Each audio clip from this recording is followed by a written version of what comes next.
Good morning. Ya. Fa fe no ide manu se tato tulu ni tai fo manu so ifua.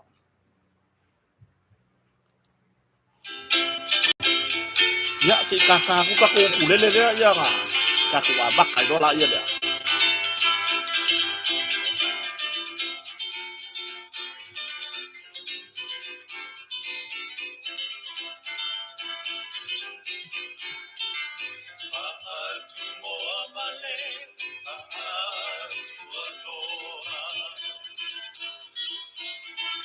Susie and Lonnie.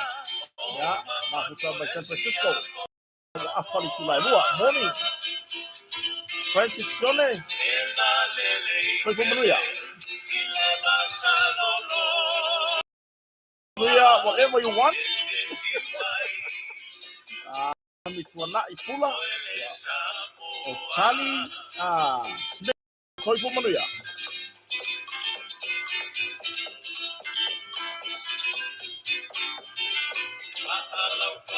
Luisa de Udevaia, Soy from Manuya.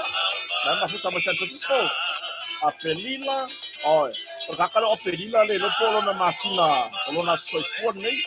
Morning from Melbourne. Mafuta by Melbourne ya apelila. James Sarah, soy from Maria.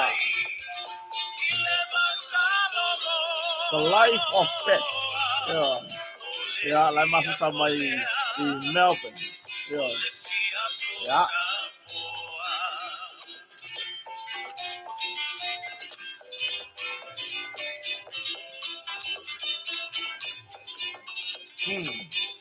Orita, Uila Au, Ta'ai Martini, soy from Maria, o Stu, Talawenga, o Fomina Sam, yeah, o Paulo Tibao, Sio Sarah, Hugo Road, yeah, Raule Balie, o Kefe, o Stu, Talawenga, o S. Junior, Museia, Tele, Fritzen Inu, o Taiso Topini, não foi on kako, não foi on kako Netflix. Tai lama. Ya, o Maria Urungia, o Suvita Eneliko, sa fata la pana, onge silipa, soy Manuya. O Kuava, Alfosio, Rosaria La Poa, Aila Taylor, Tai Fakasibai. Emma, Moai Ava Faloia, ya, o Soo Lemulu Savao, o Sa Angali, o Mei Somasi, soy Manuya. Ya, Polita, ya, o Kiki, Alida, o Jumana, Diane Leala, o Tasling, Koni, Sanganga Pese, Carol Lane Mota, ya, Tai Fakasibai.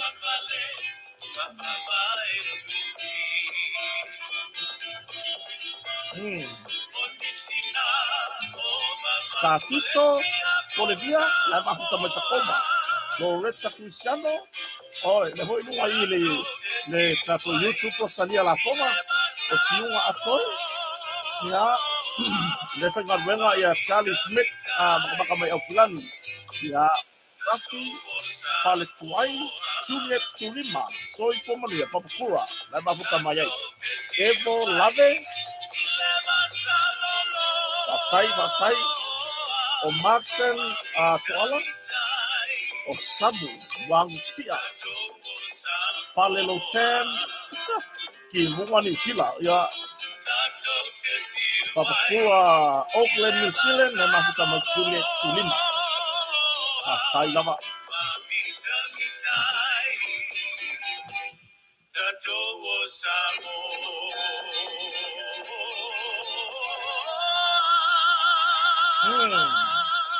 Lisi Susta sa angali Tomasi Lavatai ya bale to atele o malai tonten ya pia fa sa onga dia oi so for manuia se uso ya masatia lava la hunt mati le pule talo fa se to fine o mai Sala Joseph Tausilia Yohane Talatonu ya o Pacifica Asen Pai ya o Ruta Suape Sam Senio for former officer. Ya tono la tatu tata no ona ye foi nisio o totuangia nei tai au a po le uri foi ia ai wa uma malpisi o se o ke fai aku mele wa yele poloka i samo nei tulanga le wala e kolua ka pasa se umarka Tony Penaya la mafuta ba California ya osunu patau ile ave ainu Washington i Amerika taya manuia fale peka Kaisalina ya Savelina ya Onia o Luis ya marto atero so tato tunu le lungo le Facebook ya fa pena fo lungo tato YouTube ya Monica Yendo ya fa time after mai ya o le sunga ya Crystal Futinga la mafuta mai Hawaii ya fa tai lava Terry vaenga oi so fo manu se uso yo o kere lo po fa lo ngou le wo ilungo ka ko YouTube Terry let me know pe pe o le fa lo ngou ya male to fine fo ya malili vaenga o Armstrong Sini o fala pasinga o Fluffy Puffy okay, vai ku sole mape vai ni fa ya yo ke vai ko nga ve ya o fale vale ko nga ele ka nga ka o ngole tsunu ke lo vai e anu ai wa se me ko va pe vole wa usala wo lo Sam Tony e fa time after mai Sarona Aumua talofa mafuta mai California ya o le mafuta mai Loni and Tusi moi bao San Francisco ia le ala wakali mai o le uso ya wakale feiloa ya wakale loa le nga isa ngi fe mai wale lo por no kupu ila Facebook arme mongia ya melo ke lo ya wakape si o tofine ya malili la Facebook yo e falongo e ya kar ko nga pole ale ma o ka ko malo lo o ka ngo fifa finge mele se ipala ka ya wa le foi fwa umare le fango fwa ya lupe batasila ya samone ya le na pe na mata mar fai ungor tau sanga le tele yo tala ya naisa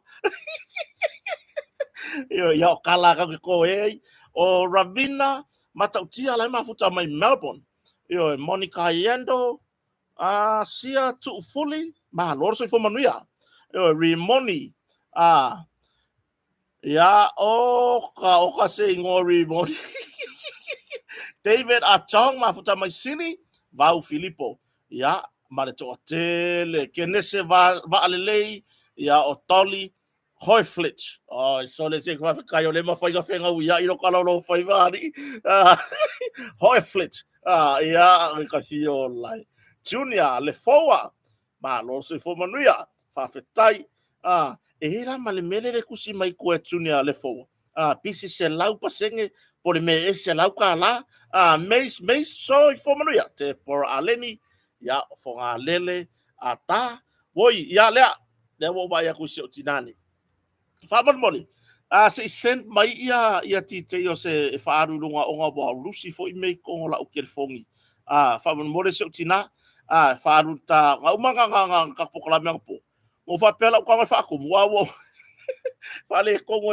mar kulanga internet pe fa ga send mai nei yo tango le fa tu muta tu si ona send na yo tickets o Mark Santola so fo manuia tato tara no fa fitaya ya le motonga ya wa o vidia ngin motonga o fa ya ku ya ro pe matsila o pe fa fa ska po kala mengi fa wan mero o sponsor motonga e pule me foi la ko yo ya ile ya fa fitaya le motonga na fiona fa lo longa ya ro pe matsila va ya mai ser fa tu ya fu mono su fali o le tu langa tato fa tani malo pe fa pe i tape nanga la wa yai o le toe fafo wina umopotu makaukia yo e leo se tala ya vane ai afa apea na e nofo le motonga i le vai aso le ntea nei i le amatanga ai o le fafo wina o poto le motonga kongura o le maua mai o e lea lau pepa manulua soifo manuia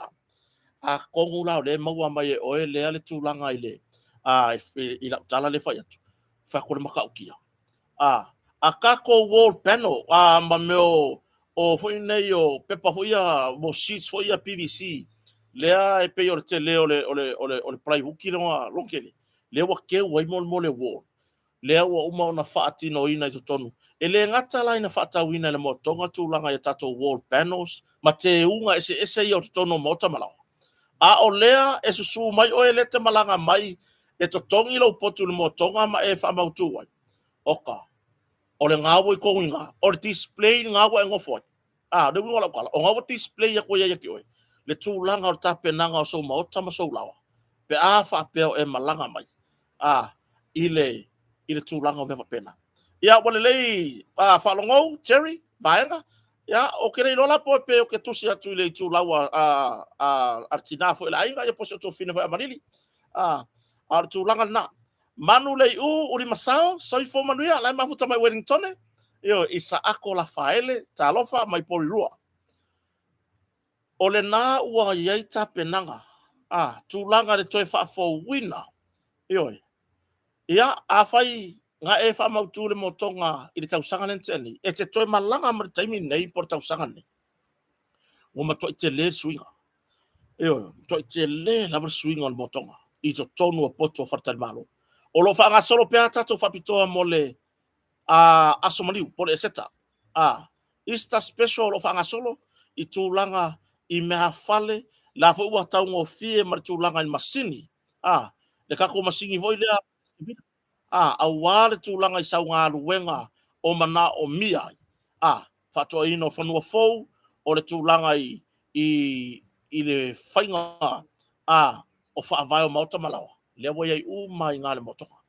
Eoi, ia whawhetai le motonga i le whaawau peona lango le tatou porkalame.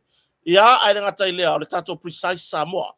Ia le sunga ia Mase, Josh Mase. O mawhai o na lango ina matu ina atua tatou tananoanga i lunga o le YouTube. Tau ala atu tatou company o le Precise Samoa. Lea o loo iai ma le au pepese asio tatou atunu. Ia mamau wai tūlanga i mea tau tupe. Ia o le tūlanga na whaafatai le Precise Samoa. Lea ua yo ulima o le whaatali le tama whai mōli e sau e whaapsi i ona whaapi ina le tūlanga le tatou sakirike. Ia mai e eri tatou nua. E le toi o le tatou porkalame i se tūlanga fo i lea o le aluma ma wha le tonu tūlanga sota inga. Ai o le leia tili ai martulanga sota inga. Ai o le atatu tartala noa le nitai au. I nai vaenga. Ia pei o na tu fatasia i le lango sua malo si mai al tatou motonga fartari malo po le motonga hotel. Ia ma le motonga furnitures. Ma le tele o unanga pione hei masini maloli. Ia ai maise o le lango sua foi a le sunga ia Mase, Josh Mase, male tatou Precise Samoa. Eoi, whaftai tele lango ina. O le tatou proklame kota, ma le tatou whaleo. Eoi, ai ari whapea ngisi o le se kako whaleo, o le hai kūr kako whaleo. Ioi, a tatata noa. O le mataa bobo mua. Foi, e pei o na, au mai e le New Zealand Herald. Le tūlanga o le whare pui ai le whātau sanga. Le whai unga le whamasnonga, whai tū malo. Whātau sanga, le whasalanga whawharpuipui. Ise tina po se tamaita i Samoa whai pisinisi i New Zealand. Malanga mai Samoa nei tongi tupe nisi upure whaongao nisi. Nisi o le au whainga luenga ale immigration na New Zealand o lo i Samoa nei. Ina ia whaamatu atu ai ni visa ni visa. Mo nisi o le afa le won faiona ave fa fainga luenga i New Zealand pisinisi artinaria. O se tūlanga i nā mata utia, o se tūlanga lei, ma o se tūlanga e whailonga lano. Whapea uiere kupu fuilea meo o whainga whaahala atua. I to tonu o ofisa malanga nei. Ai maise o le ofisa malanga po o le ofisa o malanga inga ale malo New Zealand. O lo o iai Samoa nei, le immigration na New Zealand. Ioi. O lea foi la sawa i mare mea kau whainga whaala atua. Tongi tupe nisi o au whainga ruenga. Ai wha matu, mangkuar kaimingi. A karosanga lau visar kaimingi. O ke masalo a wainga maua, po le vave fo ia mauai, o tonu tasi masina. Ioi. Po o le lua masina, tonu masina. O ngai o inga ia pe o ngau ka whaikau, waku moka, mauka, whaikakala aku le, i tala fo i mai New Zealand, i lunga New Zealand Herald. Soli, O le ngei ua kongi kupe. O le ngei ua sau le tina le ua fasalaina le whanpuipui. Tongi tupe. Nisi o le au whainga luenga i Samoa ai whapeo na whai e tūlanga i visa. Ia o ala, o whea la longo wingo le mele wa ulongi. O le kupe ai mingo i ene mea. Po le a lava la le maua lunga. O se ngā luenga, po o se mata ngā luenga, po o le a lava. Bitcoin ne sa wa ia. La ukangai po loka ku kangakangi. Kangakangi i le whaia mo la kou le velo le kau wha se se. Si le po loka mane mai maua i fua o le taimi o le tatou porkalame kau wha makala. I le po loka ku. Le fo mai lunga i kako live. I lunga o le tatou Facebook. O lunga o le YouTube le o yesi tūlanga whapea. O kangakangi leo mai whai mare kau wha walea i lunga o kako. Ngā o i fuala ia ka pu e fua o ka haka ma ave. Fo ingei e whai mai ira ko kau wha sese. Whai mai o au kupe ia le maua mai le melo le Bitcoin e pore aia. Ka lunga o la ho wha longo i mea ia whai isi. Ngau ke kele ai fo isi ka ngaka le mako ai. O kele i alua i le mea o ngau lea. Ngā maua la ka kupe le koko le haka imi. Ai le i hiso ka mafau fauka ke mga e whai ia mea. Ka ke alu ia por kalame whapea. Ia wawa aila ye. Sili asi mea mangu e maua i loka afu. Eoi. Sili asi mea mangu e maua i loka afu. Ao le wingo la whapkalanga. Lele wa e kufu i le kurioso mai nunga. Leo kwang poloka. Io tato faso, tato toi fo i tato mata upe peona ye. Lea ua fata usanga se va aila e le makanga. Lea ua fa tau sanga. O tula lea ua fa sala ye wharpuipui. Ia le tinalea mafua mai i tūlanga ia pe ona saua i Samoa nei matongi tupe nisi o la uwhainga luenga. O le fesili. O le ala se mea ua whai la uwhainga luenga le sa kongupe. Mo kaun whake ke a marako ngā luenga. Eoi. Mo kaun whake ke a marako ngā luenga. E umaloa le kako porkala. Meu kaun loke i meli aku le. I le pale miong usina. Kaun ele i meli pale pei o le kama vo ele i roa ngangu. Se vai le malosi o le tupe. Eoi. Se vai le malosi o le tupe le waiangi. Le maka ukia. Kako kalosanga ngi visa. Ka fio lae sole. E umalo ka fia ka fao. O ka akari le visa. Me se fa fonga mai. Lau whainga luenga lea i le immigration nangi usila. O le fia kenge. O le fia kama mamafa. E leo lau whainga luenga uma. O nisi o lau whainga luenga. Lea sa wha pea o na whaia ia mio wha asori tu la fono. Po ngai o inga wha asori tu la fono. Lea la ua whare pui ona o le ta ofi mai le whailo aina. O le ingoa, o le tina Samoa lea, po le tamanita Samoa lea. E le whamasidonga. Ai tai tonu, e ia se tai me to e watu e fo tato porkalami. Si kau whakakala kiki. O le winga o la wala. Lea la ua whare pui le tina le whatau sanga. Ini usila. O le ase ngai o inga e whai ka ngaka ngi whainga renga le immigration ingi. Longo winga o le mea la le whai. Fo inga o whai aku i le si tato porkalami. Ai se lava ko ke kango fie fa whainga tā mea isi o tato watunu. Ai mai se me whapea. Ai se lava ko ke kango fie fa whainga kā. Ioe. Ma pei fo i le upu moni. Ko ke kango fie pei e wha polonga ka Samoa. Ioe. Pei ko ke kango fie wha polonga ka Samoa. O le mea moni aia.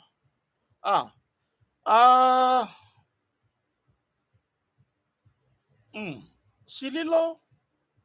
O ai lea o wasa ye sililo le tai au. Talo fa sauso. Eoi. Ya, oi pea le au ngutu vale tulou, le au ngutu pua, tulou lava lo ngutu malafi. Ko pea.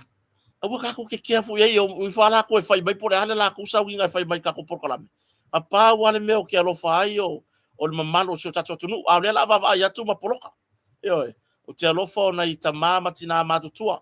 O uso ma to fa fine tato ngā luenga tatu tara noanga masani ole ye kanga kaye le au kau fa le anga por kalame ya ko pia yo tatu fo tatu mtau waka kau foi langa fai se fa salanga po ka kau nga ave kanga ka fai ngaluenga ngi fai ese fua po tau fa malolo mai la tonga luenga longo winga ole nge ya la ya tangia mai ole fai ngo fira fai visa ole fai ngo fira fai ole ale me ala ma fai ai ele kupe sau ka ka ko kongi kupe ai oe le ke fai ngaluenga ile ofisa ole immigration ngi usila fai ngo fia nga fa kingo fai nga fa ala tua ma vave ona maua visa ole ale me wa fa fai nga tai isi tangata sio tatu watu nu se koi inga po se lo makua e halu aku se koko o se tuofa fine po se uso wa koso aku se wheelchair io e fia alu e tafao yon a inga ya tunu ini usila ai fa fai nga kaya alanga fai fai ole ko ke fai a winga nei le ale me wole fa fai ngo fia i le tunu wato le ale me wole fa fai ngo fia i la le wa mo lia ma ua fa salaina i le fa pui pui mo le fa tausanga so le ayo me kongu ya ka o fa salanga so le ayo le me kongu ya ka o mo meo ia fa i unga fa mstonga ma ia fa mstonga fa tumalo ale fa ka usanga le wo sentence ai i soli ile soli nga tu la fono le fai o le bribery wa sautongi tupe tangata fai ngaluenga ina ia fa atino ai nga yo inga fa soli tu la fono ina ia vave na mawai visa fai ngaluenga ma waku wai ia o tulanga na o le fasili mai ni se mata o le tinale o le fa pui pui nei ni sila mo le fata usanga ai ona so tanga i se tasi fai pule o le tuangai lona winga o fainga nei fainga pio o fainga nei fa ala tua leiti oa a fa fainga ta ya ma tou ne o tangata lima vai ona vave ona tali mai talo sanga i me fa pea visa malanga ma le tele o me tonu i official malo company ona le va ai le tangata Samoa se i longa o tangata e mawaila na tupe se i longa o tangata e mawai le tupe ai malona ainga se i longa o kangaka e mawai le pepa mea maka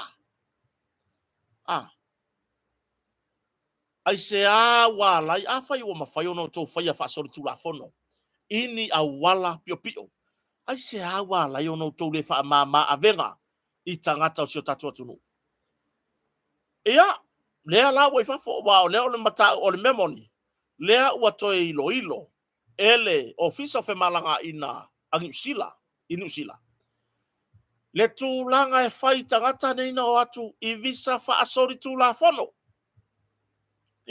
le wa ku i visa fa asori tu la fono kal wai le sawa fa fingela fai le tulanga o le tongi tupe o tangata fai ngaruenga le immigration inusila le immigration na New Zealand i Samone le fa ki ngoi so nga kula fone e maka ukia se ka ko fa u kala yai o mea ua makua i fa asise inga ma fa aleanga inga e kulanga ka kupe fa afetai ile malo New Zealand o lea la ko ke fa mangingo mai i le fai unga o le mata upu lea na tupu atu i Samone o le mata upu lea o lea na tupu atu i Samone na malanga mai le tina faila na pisinisi lea sau kongi kupe kangaka i Samone o lo ngaru lue le official immigration e ka yalu alu foi le koe ka lia se Samoa e whaingaruenga le immigration ang iusila kalu wai fainga kalu wai fainga ia fai ele au fainga ruenga maua fo inga ruenga ai le fai le lei maua fo inga ruenga ai le se fai le lei o kulanga o kulanga se i fai le lei fo inga ruenga ma kulanga i wa maua ai se se mea ai le ainga, tau si ai ainga. Alu ngai la mo dia ko ma o ko I ko fainga ia nga fai marka ka sa mangi usila. Po se fa finge, po se fa finge, po se fa kama, po se tampoe po lea. Le wa mo dia. O se le sona mo mata upu nei, mo o ko ia, ia feo e fai me o visa ma echen. Yo. Afa apea o le fainga lea o le tau te tau wa afiai. La utu walalo. Awa. Awa. Ngā lulue whaafatau ma whai ngō fie a wala mo si o tātou watunu. Tau ma whai ngō fie mai a wala I si o tātou watunu. Ai aua le kau solo mua lo kako ka ngofi koe whaaleanga pe whaafai ngata pe whaapolonga. Ia, nai tangata malanga mai no utua. Savai. Malanga mai no utua ma le moteri sala fai. I le tūlanga I leo mai e turi o latou taimi. Tate usua tu le tae au e momoli la ta whanau le haonga e mesero wakari I le haonga I runga I aven. Kake anu wakua leva na saufa fai mai puki I lumo le immigration ang usila. Talo fai. A o le ngei e sau le kangaka ma le se lengi.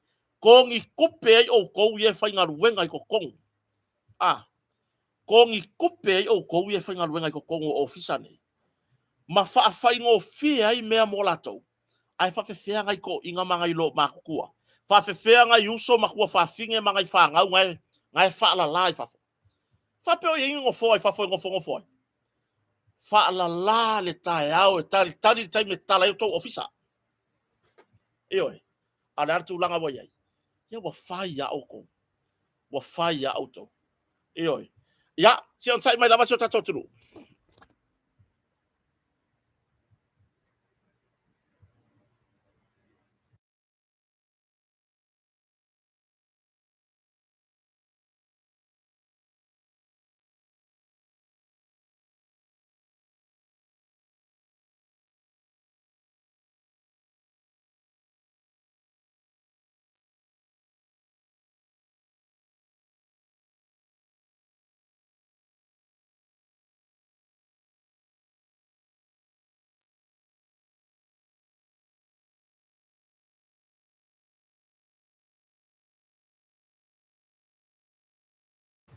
Ia.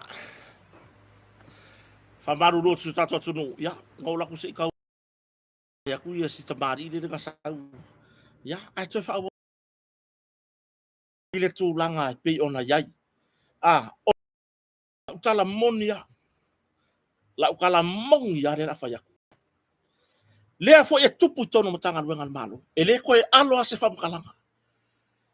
Le pasi ngā tā vale nga umakungi. Le la ukala ngoa koe. Le pasi ngā taxi le nga umakungi. Ma meo pasi la upasese. E ti ngā lava. Na fili ngā. Ma tau mawhai nisi. O ainga. Tau mawhai nisi. Vali ala tau ta vale. Fai fale le ala tau ta vale. Ai arku langa le yengi. Lewa pipi I mai stika o isi ka vale. E makua I le kalafea ngai la ka vai. Pipi I mai stika o isi ka vale. Makua le fe kaui la ka vai. Ai aka I kare ngenga makua I tulou le upo toia tia. Na matua I solu le uru e su tupe. E vali e ta vale. Fai le leile e maruru. Ina ia ausia tūlanga maia inga. E pei ona au mai. Ele pulenga o tawalefi. Ai ale mele iai. Lea lava o loo ma kila. Le ma losi o tupe. Lea lava o loo ma kila. Ma taatia mai se tūlanga mawai. Le ma losi o le tupe. Afsiri mai ngai o kiaru e waku umawhama maunga. Il pasi ngata vale na umane. Bo o yesu famtalanga ona no taupuna. A walu ngai ka poe ke langa I ova male lua se lauta vale la upasese. Pasi la upasese. Makua I le kalafea ngai ya I la uwa ai. I la uwa ai o a ufu er kaka. O le ngeinga ki ngā inga su er kupe vali er ka vale. Fai le leito tonu ta pena to tonu mafafo ta vale ina ia o te fia lango pasinga tavale ai masi ala tu langa tavale la pasise ina ia saonga le mu ta vale nei ua ta ua o ta vale ile tu langa ilona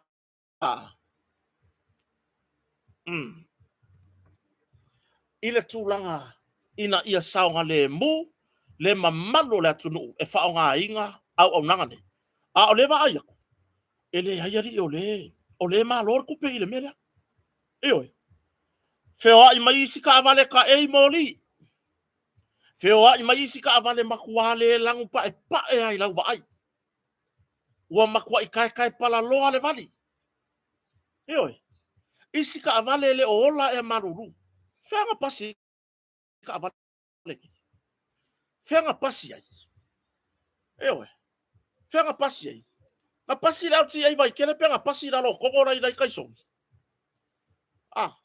ke winga lo la fam talanga manu malo tupe oi ua makua i wa esena maua totongi ile malo tai pe foi la immigration ni usila esena maua totongi o lo totongi ai ele malo ni usila tangata fenga lungani o le foi ko su e ala ko kupe kon i oi le foi ko su e mala ko kupe kon i fea o iai le fa maoni ma le tautua ina o le atunu ofisa le tele ofisa le malo le tupo le mele tele o company se ilonga la aku le tip fako ai loa wa mingoi mai aver fa mo le kaka le mo ko le kupe o ka ikare ngei e ka wakia e ka ke waku lo ka lima vai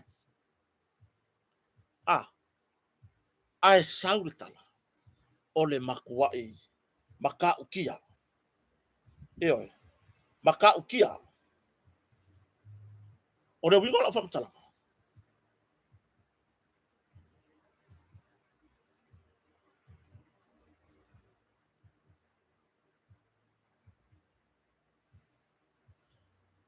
ese na maua tutongi o lea foi ua toe su e tupe i te tono ngā ruenga malo oi o ngā avela ia e kangaka whai ngā ruenga su e kupe i kokongo ngā ruenga le malo ma ngā ruenga company le faa mua i le kangaka ngā ruaku ma le ngā kupe o le muri aku ai whawhewhea ai whawhewhea ai ka ikari ngei whawhewhea mā kou ngei whawhewhea mā kou ngei e kau waki a inga ma kau mawhai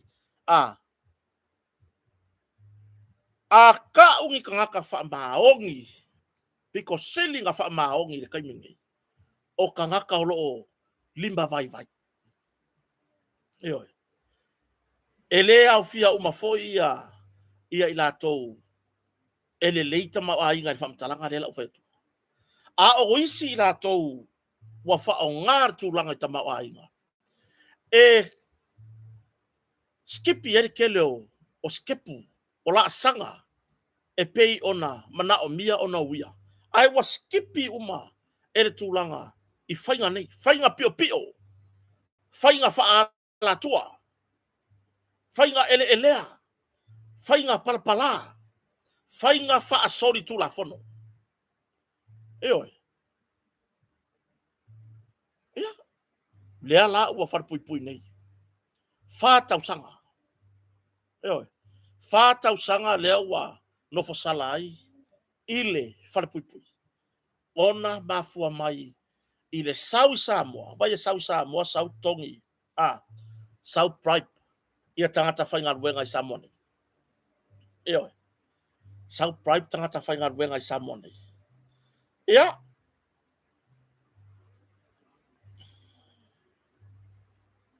so kon whai ka wakule mele mai le New Zealand Herald. An Auckland business owner was sentenced to 4 years in prison for visa violations, worker exploitation, and corruption. Victims face long hours and underpayment, fearing their illegal status. would affect future visas. Se kako whauka lai.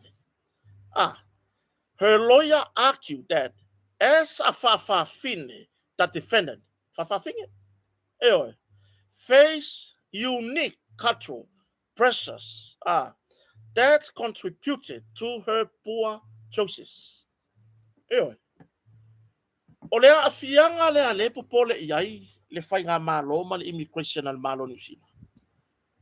O lea afia waifua ma visa o isika ngaka o le ngeye u ia awala sa sao ma le wha maoni. Wha maruru waku pia wha pia kau broken la ikikila ka kau mawhai lau lau waku le mea wha pālangi le. Ai kawa inga a kongo ngai le leile le kou simili.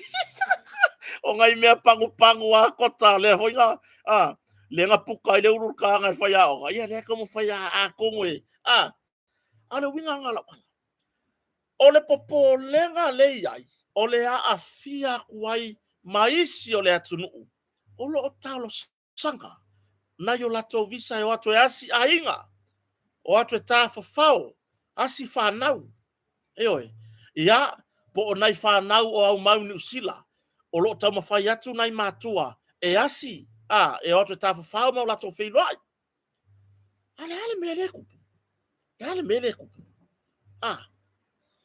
ele I mawangi ka whainga ruenga I oe ele I mawangi au poe ngai e ka lamu wange ngangi visa mawhai fo inga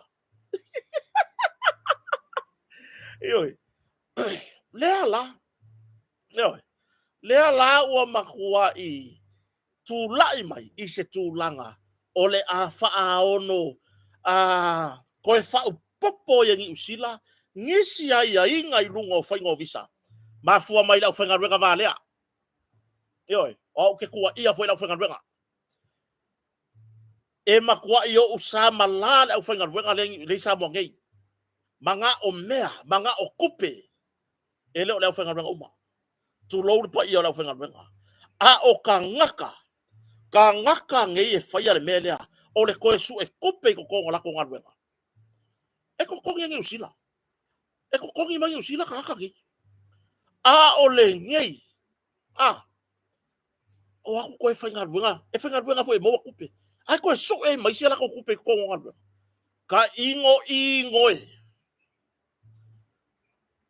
lea la ua whaasala I le whanpui whātausanga whawhewhea ka ngaka ia ngā e whaongo koe whaafo I mai Samoa kairo a whai e sori kula whongo tūlanga I visa ia na malanga tuai walanga kaun koe mai Samoa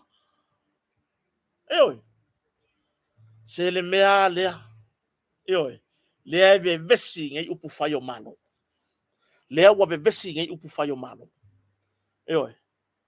le mea le sa kaunga orka pengeka e kilo I ai mamata I tu lou le pa ia ka peneta I tai ma ka peneta ai o so lea manatu whatawa o mea ngai e kakau onga kilo I ai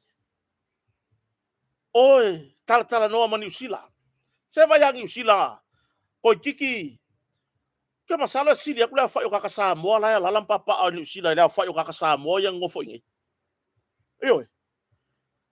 se yo ia o New Zealand kala ngoma fa ka wanga ule malo New Zealand le fa ngofie visa mosio tatu tunu I Samoa nei yo New Zealand le wa kala fa malole ile tai fono ista mali I fo ia poni pe ia male mamalu o Samoa sa failo lato sao ile talo sanga ina o visa mona I tatu tangata matutua ia na yele le vai tau sanga le to tele le mo fa manu yanga mai New Zealand ya vele au lele matanga o fie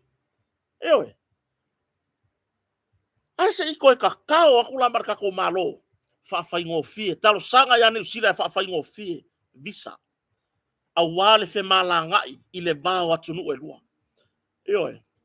a fai wa makwai opo mau fufusi le mafukanga ma le opoponga o le whainga uoangi usila ma Samoa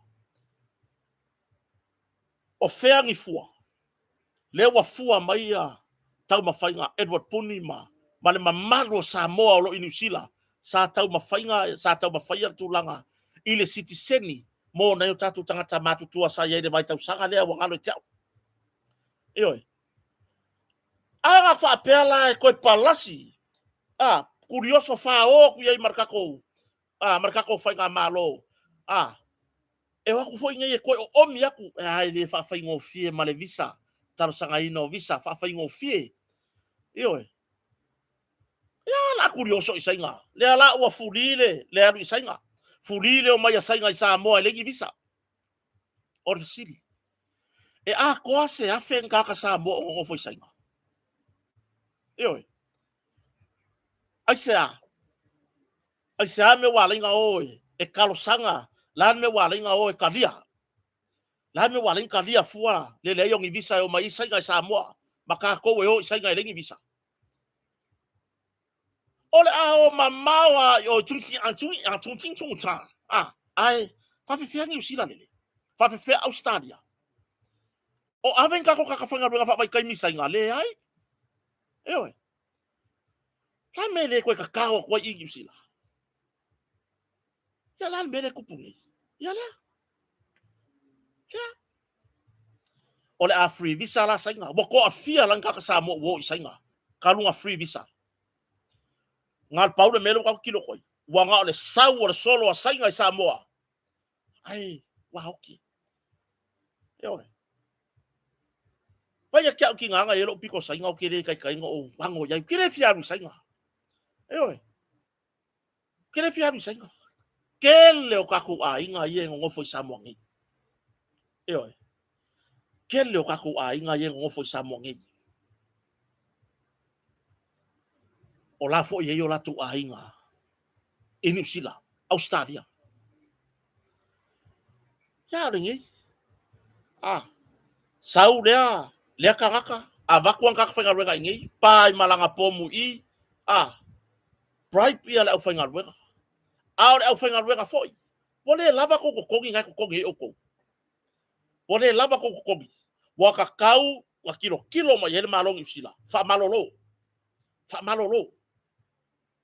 yoi le no po isi kaka ya le so nga faya kai wa Samoa wa ko fa mai ya e ko ruma singa fa kari oi amai le pepa le oi amai le pepa le oi amai le bere oi amai le poki mai fea oi amai le poki mai fea ai sau war kaka Samoa fai pisigisi sau wa mai usila sau ko ngi kupe isa o ko ia wole anga i mea o ko ngai wa fa nga ka i mea sa fa ngofi wa ka ko fa ukala ye le mele le va hanga le le pi wa ka fa malu mai male mea ile kulanga e fa aongo a afia kwai ma fa aongo ko e ku o yang usila ngisi anga fa mafa i lungo ka saka ingo visa kalu wai mole kangaka eleva ai i se mea lau kele ai kilo isi mea pu mo ya wa vai le kilo ka mai pu ya la me wa kupur ka mai pu dengan kilo ya ya kan e fe kau ya le mangingo ko lau vai ka mai pu sa kilo ye você me ku me vai ai fa e ku me vai ya la io que vai ya ku sole o ko sole maua fo inga luenga ai o aku le nga fai ya lela e fa o fai mai usila ya o la ko e fa mama fa ku isi me ye lungo o fai ngo visa mo ka Samoa kan wai lo kilo le pumo mo au ale ko e vai le pumo o ko ma ka fai nga luenga LTA tu lo wana ya woma mana yuso nga luel LTA o ka ngaka ia le pasinga ka vale nga uma ku ngai ko o isekala oka ele e wa ka vale ka e mori au pipi istika ka vale ma o sia vale e afeka la ko e vale la ka vale nga luel ku pe ko e vale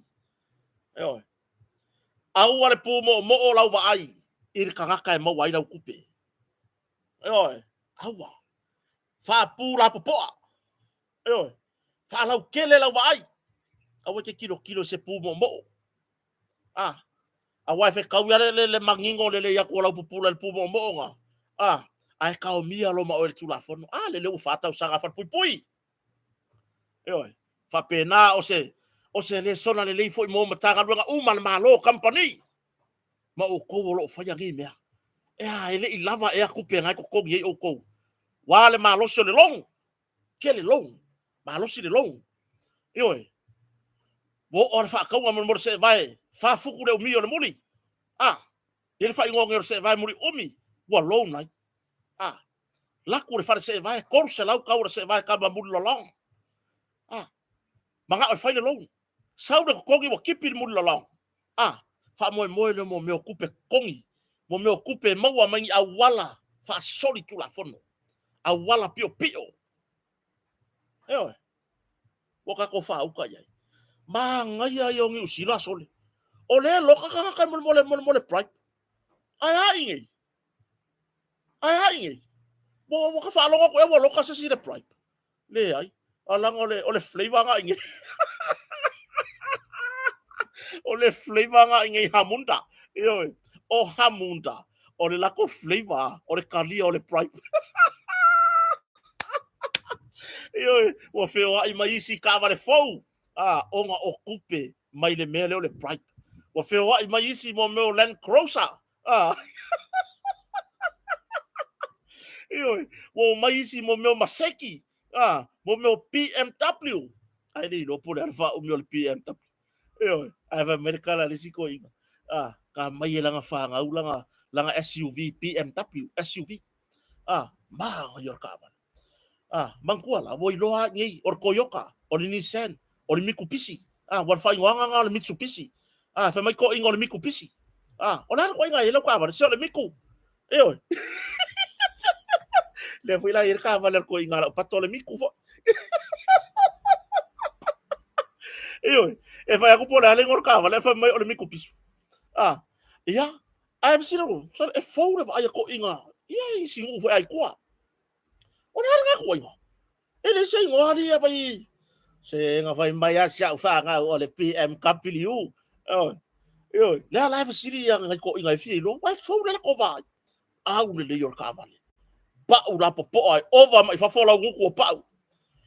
Aku mai ke vai ku pe fe ai. Pio la ngu mai fo ngale. Yo kala ku pulanga kala ka maki. Ile fa kalanga mon mor ka va. E vai aku lipstick yo le mea I ila pa. Ai fa siri ko inga yang ka va. Ona ko inga.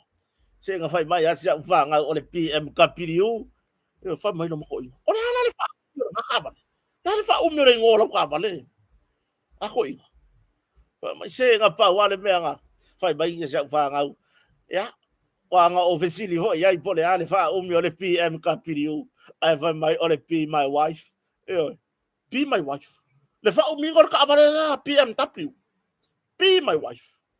Le ko fe ho ye ila ko e ka dia kupe. Le o fe ho ye ai ngaloi. O a kua paka kua. O kua paka kua. O ala ko ngai o inga ngi sa fai. Ya, kako kilo pole hale si fa mama fangi usila. Le ako e ku ilungo le visa. Taru sanga ino visa. Kanu wai. Le o aku foi o kaka fai ngaruenga ngi fai ngaruenga. Io fa pe mai se longa sangi mai o le pale mia usila. Fa ko ama fai nga. Kanu wai mon more kangaka sa moa. Fai ngaruenga le leili to tongi. Ai le umale asosi. Manga o lasi. Manga o aku ikupe. Se longa fa la aku le liwa se lau kom se lau. Fa ko afa maku me ia. Ai mo tangata ya lofa. O ai ave ia lau fa mua. E ke va ai ngai kanga kalima vai. Nai tangata na usu mai sara fai. Ngai kanga kanga usu mai no itua. Usu mai le pasi usu. Fa ko afu fulu mai il kaulanga maka. Ko afu fulu mai ngele sau. I laula au kaulanga maka. Ona ole nau ia mua tatala le ofisa urufale tonu. Mua kakala le ofisa urufale kokong ala kam yang kaka masangi fai koko ala ikua fa mua. Mea lo tutupu. mea o lo tupu lea ua mua waka whapea woi whawhekai waka piko I luma le lainga nganga kala mea whai koko au ka kofu re kuku ai ka ke kofu kwa kongu ua levanga ua vevela computer rai whai mai whakaranga ngā iskaka o whenga so mai kakangi o whenga kami mai ai e rei ka whapea ko vai o kuru mai ka pau me ko vai ka kai ka ko kami fola ka vale ngai kua ioi whai ngā lau Samoa ioi ai ngalo ai lea a fianga lea lo iai tatou ne lau lima vai vai ioi ia nga o ala I mo mai ba wai sila ko visa ko yo mai ia le nge ia fa kari po a fe approve mai so ka visa ka ke ar mai si o kan foi ka si o ka ku ka si a Aotearoa ioi si o ka ku fo le mea la ku mai ia to far vai Malaya Asiata si o ka soli le mea lale e kui mai le purpuru ko fada ioi si o ka ki le pasi manatu le lei ioi fainga pio pe foi la o nga yaile LTA o ka la LTA bo me le kup ioi le ka ke kamilu mai pasi la ka vale o le ka bia kuisi ku fai ko pule o le vaenga le pasi ka vale wangi meu va per fai o mai lola yo ka vale nga feo I marka e yo kiwaka ka e moli a re nga ru la kafe I va se la mo kupunga ko e vali a ko la ka vale fainga pio na fa kongu mai le vali la ka vale ko e vali a le pai oi la pai le lei ka penga o moli e a marulu oka yo ko ku wangi me ko mak furisa la wala wa ko ka vale ku wai o nga o le marulu e ai arkelo taxi lengi e marulu oi oi a fisi oi sava vali oi toso nesse tatum tau mai le famasinoga o le aso na nafi le aso fu aso fitu o le masina le nei o aperila lea ua a faamamalu alo ia le tulafono o le teuteuga o le tulafono fanua masuafa lua afe lua sefulu lima o maua mai o le aso ana nafi le aso ngafua aso lona fitu o le masina le nei o le tausaga lenei lua afe lusu ma lima masina ne operila lea ua faamamaluina ai le tulafono o teuteuga o le tulafono fanua masuafa mantua e lua atu lafono lena pasi faatasi le taimi tasi e aofia ai ma teuteuga o le faavae o le malotu totasi o Samoa lua afe lusu ma lima lea la ua taofia le tumau le faamamaluina po le faaaogāina o le tulafono o teuteuga o le faavae se ia le faamasinoga e pei ona lu'i ai e le taʻitaʻi o le ituagai ma le sui taʻitaʻi I luma o le faamasinoga ia le mataupu e pei o le ona palota ai le fofoga fetalai o le fioga ia liʻo taʻiu ma sepau I le palota o le pasiaina o le tulafono lea po le lua vaitolu paulana o le tulafono o lea ua o loo taofia le tumau le faaaogāina ma le faamaluina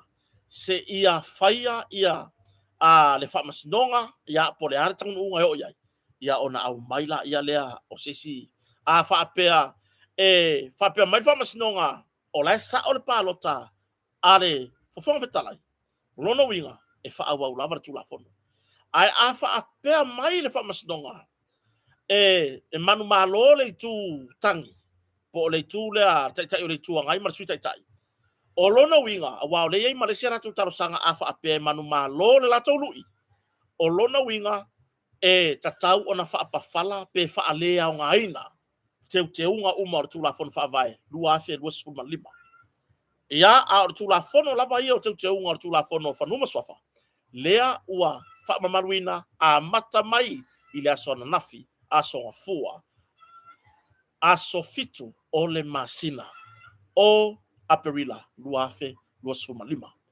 ia fusuaga tamaʻitaʻi po I latou ua aʻoga I le mea o le university lea faapalagi o le papaigalagala fa palangi le university fa me papa ngala ngala ai fa palangi papa ngala ngala fa me university National University of Samoa NUS aka ko kilo ile level oka eoi oka o kaise mawalunga inga mawa ile yo isa wa nga yo la me university oi penga o fo ya o ke fa ya kwa o kire yo ya wala ngo le fio ya lele wa fusu eoi lele wa fusu mai lava ile preschool year 1 up to year 8 9 10 11 12 13 nefa kwa swing ele 12 le kausanga ngai ole le ofusu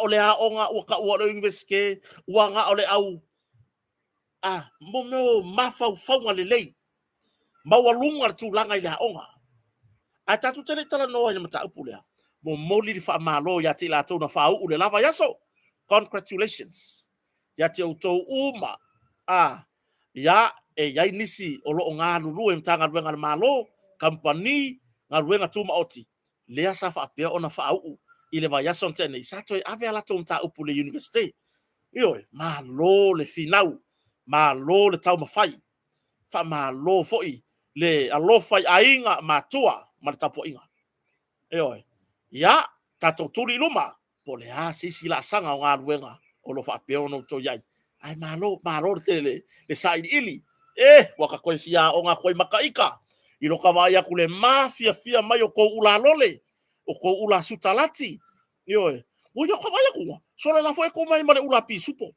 yo o le ula kai fai ke fai yaku baka ukia o le kai mai la fai la wa le la uka o le avela pe par kausangi avesa umka upure ingiski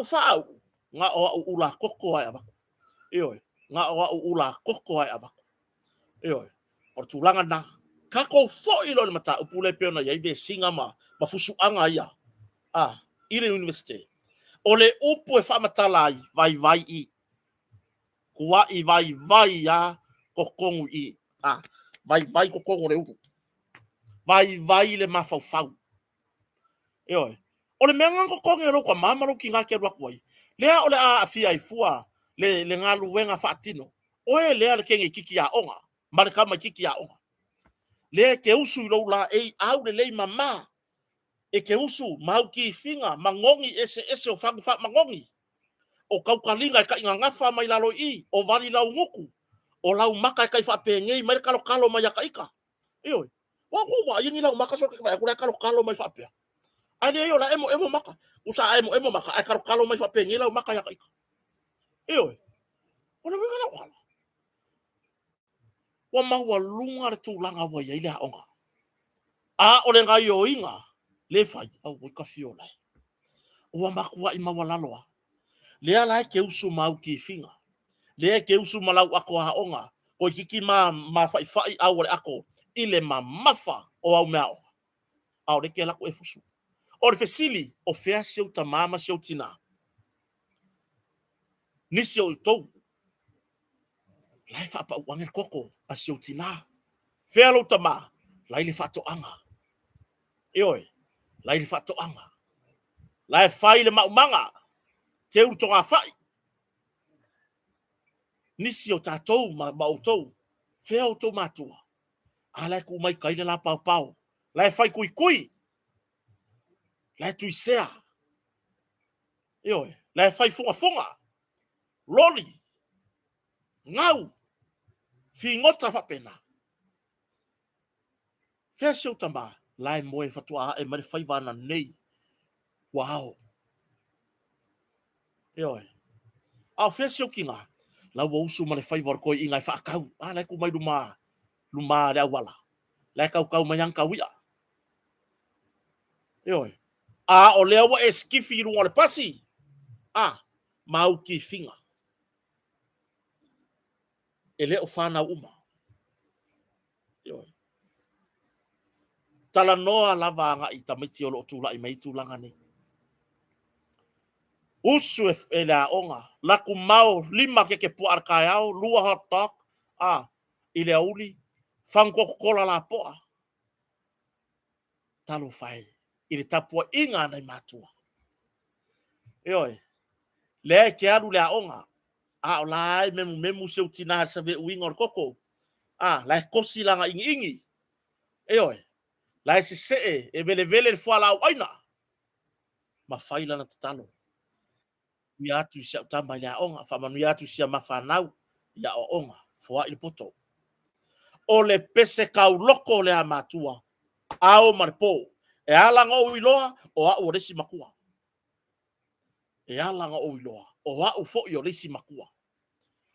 Ioi, o le tūlanga le nā. Ai o fai mai ko fusuanga, a o le maua lunga, o le tūlanga ia o onga o tō iai. Ioi, tu walalo le whanau, a kou le fia whalongo ia kota, pule o kou, a o se tu walalo. Tau tuana le fatu o lo to le matua le taimi nei. Pe matitiva, pe le tango lima, ai o lo o ngafa tau lima ina, le fatino ina o toa onga.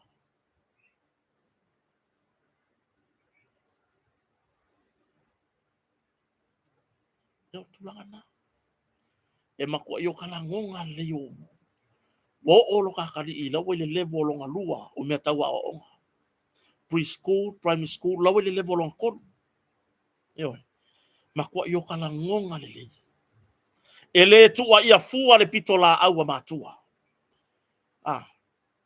Whamerika le silo makua. E se mea la inkua ia fua le pikola aua makua. A ola ngai whaparvalea. Yo, oe le atali, oe le afafine. Tautua nā. E le o sisina le afua matua. Tau ina ia whaatino le ave oe le aonga. Ne hai. O lo o whaatūlanga. O lo to tō atu le whatu le taimi nei. A alu wa i aso. Sau aso. Ma vai atu matua. Ai ua pine la lato ngā luenga. Na whai mo oe le tari ima le fine. Eoi. Auane i o tō manatu mā. Whapea ua nao le ave o tō le aonga. Tau na whapasi e taimi. Tūria yaso le vai yaso.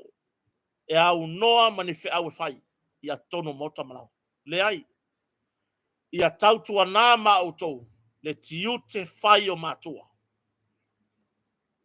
O loo puno wai. Au wāre sa ilinga o se manuia. Mō louru mana i lelei. Au alai ke koe kua ia makua pea umaifola wa onga. Wa mawai atu matua. E i uru whaifatoanga. E i ufo i le tūlanga o le alu le sami. E i uru ngā ruenga tulou, ngā ruenga e te lei mana o iai ma e mafofau iai. Au aki kua ia makua. Langa e leo le mea leanga whakulanga e makua. Na whaatūlanga e matua se le lei mo oe. Mo le lumanai. E oe. Na whaatūlanga e nai o tātou matua. So tātou lumanai manuia. O se vaivainga leo kota. E wha leo atuai. Mo o tau nai whanau a onga. E oe. Awani o tau manatu whapea i ele ase whi au kota sao, ele sao whi au. Le ai masau pisingise kasi aki o kou. Ai wana o se whautuanga. A o ngā vi ia le atua. A lea o ngā ia o kou. Whafo i mai e o ngā i lau whangau. O upuai o ke kaukalai i, o ke kaukalai fo i lau whangau. E ui ngā lai ki se au whangau. Ai wa a makanga u whaasino i aine me tau na whai. E oe. Ia, fusu le api maripeni. Vai le mea o ngai fusu iai. Ava ai aku oli mai whapele ingilisi tui. Ioi, e mawhainga tuia. Alo. Alo sikaleki, alo maruanga, alo aisa. Ai tuma ingilisi. Vai ai. Alo, eke alo ese mwhawhikauri. Ai soa koi. Soa koi. Soa koi. Vai la ko tum. Ioi. O kulanga. Ai au ke kau mawhai. E ke alo hoi lele i le mea onga. E ke alo le tapua i ngā nai o mātua.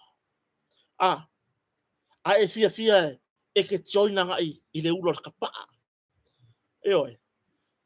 Whai la wā onga i lei. Manuia la wā onga. Ia, o le vi ingai fo i le atua.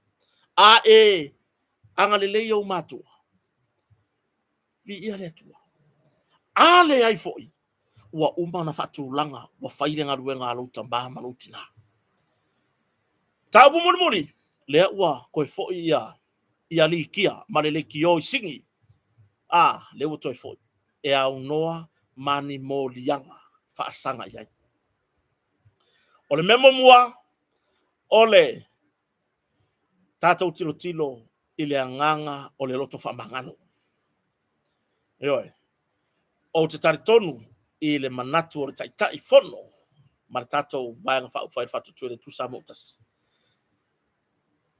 ia ua lava ia le faasalaga sa fai e le afioaga o salaʻi sa sala ai ae tatou agaʻi luma ua o tatou manu malo auage i ai se viiga o le faafiga e le faapea alu i fafo faapea laku au feluaʻi sa moa o koe sau laku au feluaʻi sa moa o koe sau de ai ua o tatou manu malo ua manu malo le taʻitaʻifono ma le vaega faaupu fai ma tagata lagolago uma o le faatuatua le atusa mo utasi le ua magu malo pei ona alaga ai le taʻitaʻi saʻili malo i lalo e ui na tugā tuuaʻiga e ui na ogaoga upu e lalafo le ua kako magu malo kako ke le o kau i ai masui ai ua tatou savavali le mau ai la le mea laku la le me mau ai le afafige ua pe failoga gugu pua'a ua pe failoga gugu pua'a na iai loo tautonuga o le a fai se tusi a le lo ia sili e taofi ai mai ana lafoga na fai oi pese ilonga savalivali le tamaitaʻi palemia ma minista le sui palemia ua salalau mai foi le ua pako e le ugari i lea se ilonga savavali i le ofisa o leoleo e faigi i tagi faaulu o le ale mea fai a le tatou ofisa o lo ia sili ma lo ia uma o loo faigaluega ai ia so ia lea ua toe foʻi e lē o se viiga o se siʻa o le viiga o le atua o le viiga o le atua tatou tilotilo po o le a lesi ana laasaga pe faamata na aʻoaʻi atu e tusa ai ma le sala i le nuu faalumaina ai lona aiga pe faamata na mau ai se le sona ale ai e paura i luga o ia le natulaga ae na ia loo magufau tatou e foʻi ai i le vaega lea na i loo magufau o ai e puipuia le taʻuleleia o le ao le malo ua na lalafo i ai upu na lalafo i ai upu o le faamasinoga na lalafo ma i ai upu i le afioga le faamasilisili na lalafo upu i le tamaitaʻi palemia i le amataga o le paeʻiga lenei fatoʻasui nei ia le leo ma le gagana ina ua tulaʻi mai le gasegase i totonu o le vaega faaupufai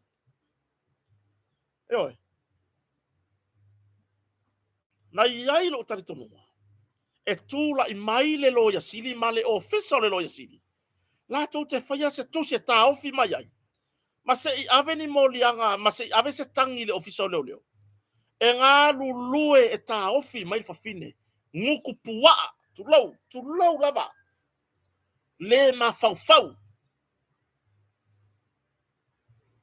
na lalafo foʻi upu i le ao mamalu o le malo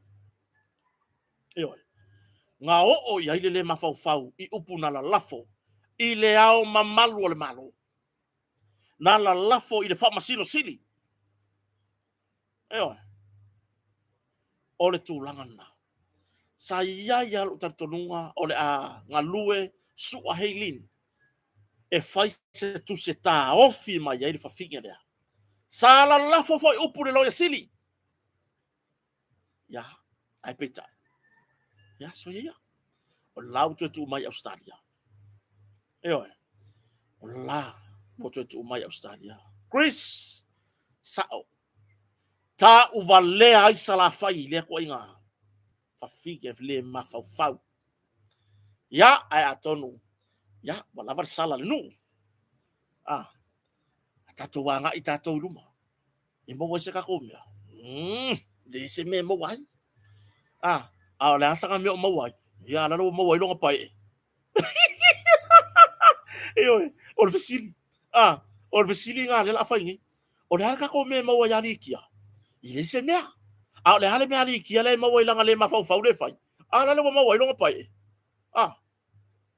se va vai mo ko ki ku sa mo o nga di mane na po o sa ngwana sa ko tatia ia le fafofonga se o tatou atunu malo faafetai faafetai le faatasi mai faamalulu fo'i faamagalo mai se lea ua sala pe afai ua iai fo'i se gagana ua le tautamali'i a kota ma le tatou faleo'o faamagalo mai o le gai akaku ke mafuka le kako faleo'o ma le kako faleo'o le gai akaku ke mafuka le kako faleo'o e ui aga fai le agaluega tele na aga lelei mai ai le atua tauala mai tangata ese outou uma i tatalo o tupe ma me whapena. Aoringe ia mau ke fia e ngofo kon makforeo. Aoringe ia wa kūra le whare mo le isi se ngofo. Whawhetai tele se o tatou atunu. Whawhetai whatasi mai le nei taimu le aso. Lea ua te ala titi le afa suma tasi. Ia atonu whetau le lei manai fo whanga fo whasauni ai. Tatou whero i fo ila fia na nei. Pe atu iai le atua. Lo outou soifua ma so uola vai. Yoi, whaafetai fo'i i le tatou motonga, le fionga whalolonga, lupe matasila, le au anae, toe sulusulu, le ala i le pule, ma niso sua whatau o sitamari. Ia, mai se le whale tua, ia fui maono, le ala tango moa, sufali, ma le tatou a ingo le motonga, i le rango ino tatou whamui moi. Ai le ngatai le tatou precise Samoa, o lo mwhaintui na ato tatou proklame i lunga o le follow le YouTube, ia le sunga ia Mase, Josh Mase, ia le lango fo i tatou talanoanga le nei taimu le aso. Ai, fa soifua ia mo le nei taimu tatou whiroi fo i le whiwhia nanei, manu te reina le aso, soifua.